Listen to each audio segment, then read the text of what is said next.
hoping that this wedding season opens up and we can have some nice weddings. So this week is a sort of wedding cake. I'm going to teach you how to do white on white roses. And if you can trace and erase, you should be able to have a successful result if you watch this tutorial. These are some wafer paper flowers that I made a few weeks ago on my wafer paper flower tutorial, so if you want to check that out. So although it might look a little complicated, I've tried to make it as easy as I can. I hope you give it a try. Business as usual. Such a great help. If you like this video, leave some comments. Go ahead and subscribe to my channel. I will be posting tutorials every week. A few of you have shared with me some of your work based on the tutorials that you've watched. I love seeing it. So if any more of you have something to share, please do at my Instagram name, Kyung's Cakes and Crafts, right here. Just go ahead and tag me in any photos. Also, going into the new year, just remember, this is the process I used to create my transfer for my painting. I used a 6B pencil, which is really soft graphite, and it's great for this because it transfers well onto the cake because the graphite is so soft. If you're not sure how to make a paper transfer, go ahead and check out my painting script made easy tutorial, and that will show you all of the basic steps. So all you're going to need today is a rag, some different size paintbrushes. I've got really thin to like a medium, some vodka, masking tape, water. I like to use a big paint palette. I've got some black food color diluted with vodka. I put one well just with vodka, some white food color, and also the drawing that you will use to transfer on your flowers. So when you start this, you want to make sure your cake is nice and chilled so that you don't make too many indentations on it when you're pressing. Pick a side that you like the best, pick your front, and then all you have to do is take some masking tape, long enough to wrap around. I'm going to tape it to one side of my drawing. I have the side that I traced with the soft pencil facing the cake. And I'm just going to hold it up. And I'm going to wrap my masking tape around like that. So I didn't really press it firmly against the cake. I'm just loosely tacking it on. And then I didn't mention this in the materials list. It's not critical, but I just have a colored pencil here. That way I can see what I've drawn over. And then I'm just going to trace my lines onto the cake. So I just go over the drawing with my colored pencil. Take a peek behind to make sure it's transferring. You see how the orange lets you know what lines you've already done? That's why it's helpful. Okay, so I have it all traced over, and I can tell because I can see my orange lines. And then I'm just gonna wanna peel back, tape slowly, and just check before you lift it all the way that it did transfer. So I can see that it did transfer. And keep your drawing for reference. In case you sort of lose any of your lines, you'll have it here to look at. And then we start painting. I'm going to start with my very thin liner brush, the one I talk about every painting video. And I'm going to dip it into my diluted black food coloring over here. I'll start with this flower. So I don't know how clearly you can see the lines, but I can see them very clearly. So I'm just going to trace over my lines.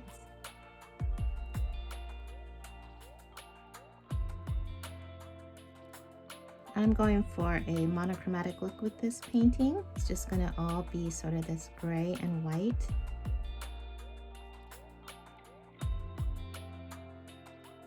And you can see how much pigment this brush can hold because it's a watercolor brush.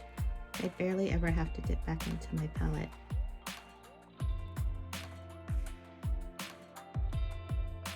So I have that rose all traced out. In this tutorial, I'm just trying to teach you sort of the easiest way to get a pretty rose that is a white on white rose, which is sort of cheating the system without having to like paint every petal. Just gonna have you fade out shadows, and then that is gonna give you the look of a painted white rose. So all you have to do is wherever a petal is overlapped by another petal, there's gonna be a shadow. So this petal is behind these petals. So where they meet, there's gonna be a shadow on this petal. So then all I have to do is come in. I have dipped my brush in vodka, and I am going to just scrub over the line that I made. Not till it disappears, but till it softens. and creates a bit of a shadow. I want it very subtle. So you're going to do that everywhere.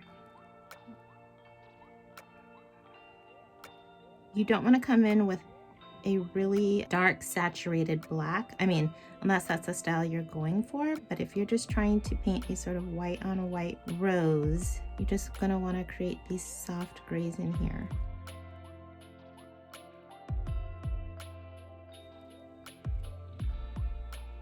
So I've just scrubbed away the dark line and it leaves me with this sort of soft gray. And then all you have to do is I've dipped my brush into the plain vodka, and then where this little shadow line is, I'm just going to blend that out sort of.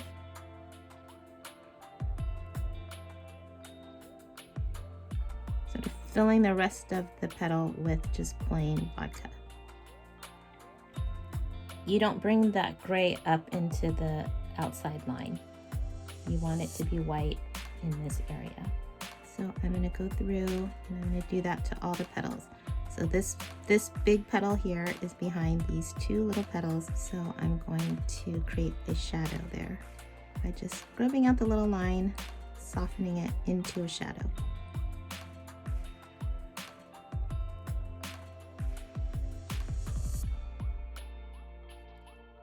Then again, that's why you have your towel. Sort of wipe off your brush right here, dip it into the plain vodka, and then blend that little shadow out a little bit.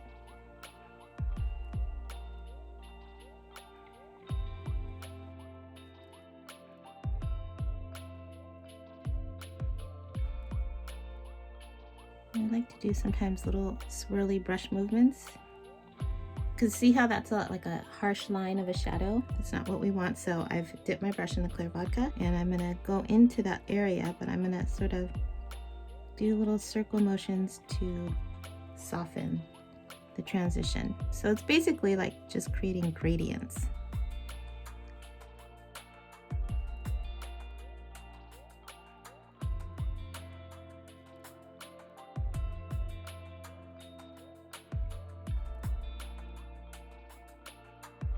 So when you're doing this, the only thing you really need to be aware of is always what petal is in front of what petal, because that determines what side you put the shadow on. Like for instance, this is clearly in front of this, so the shadow has to go behind this one.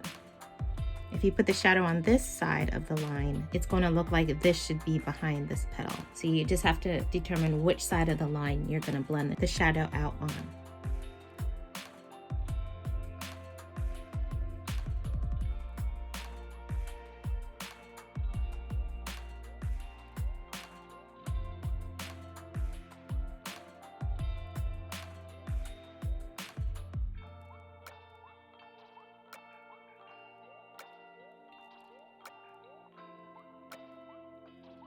So I have the inside done, and so all you want to do for the outside is the same thing. You're just going to soften the line by scrubbing back and forth on it.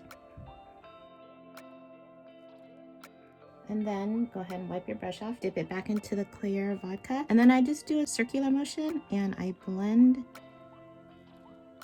out that gray all the way out until it disappears and you can't see the transition from where it was gray to the white.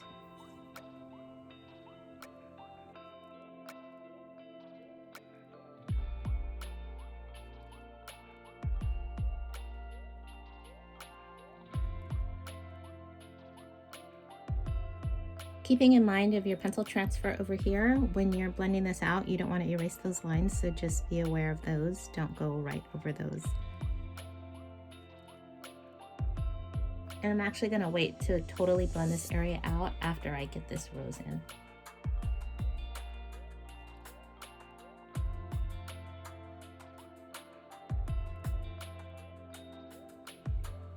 Alright, so there's pretty much one rose done. You could always go back in with more black of the mixture if you want. If you really wanted a high contrast painting, to maybe push back the center so the center is more dark. But I really want this to have a lighter feel, so I'm not going to do that, but that's always an option.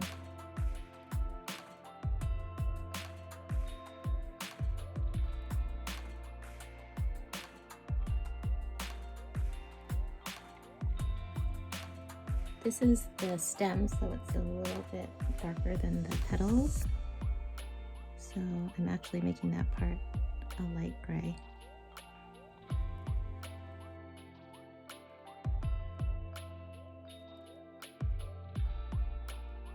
So now that I have all my flowers in, I'm going to do my little leaves.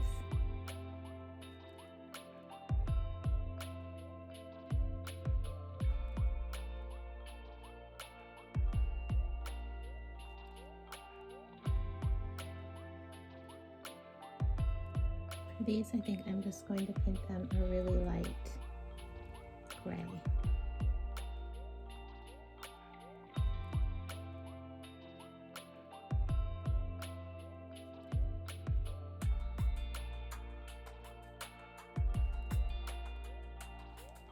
And then in areas like this where maybe there's a leaf going behind a petal, you might want to come in and just add a little bit more shadow where the petals overlapping the leaf.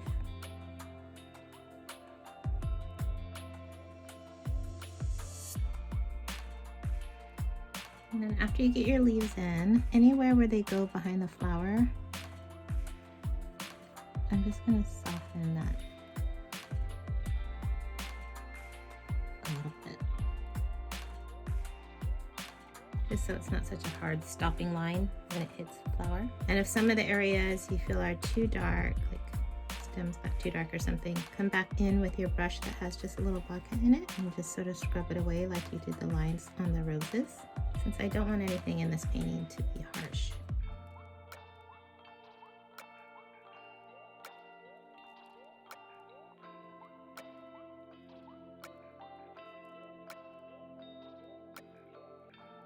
Okay, then we have a few more larger leaves, so I'm going to go in and also make them light.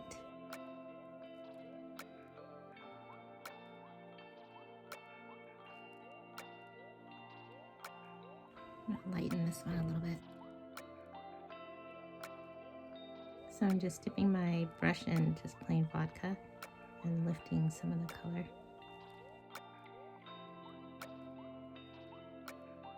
I'll leave that edge a little darker just for a little shadow. Maybe just pop a little more shadow by making it a little darker. Right up next to the petal.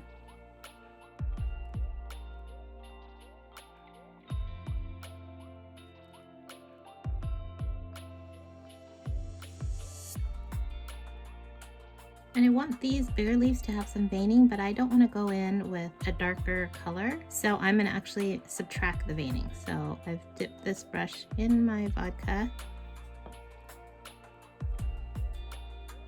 And I just sort of pinch the end so that it comes to a flat, so it's flat. And then I'm going to just lift out some color.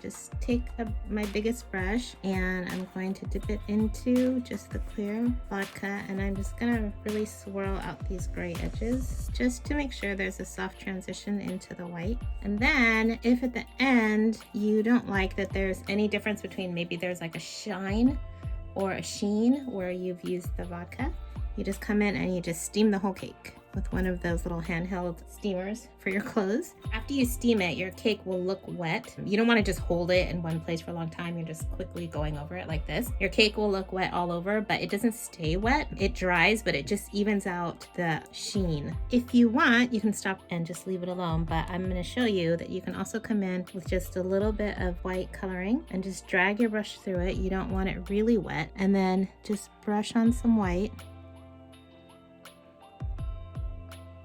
And you want it to go in the direction that the veining on a petal would go. Because the texture kind of makes it look like your flower has veining, so you don't want to go this way.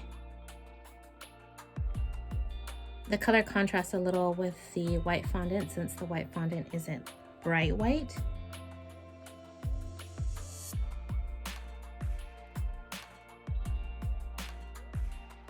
Now with this part, you don't want to go all the way down where the shadow is. You want to stop short a little bit with the white. Hit it most at the very top edges of the petals. That's where you want it the brightest white.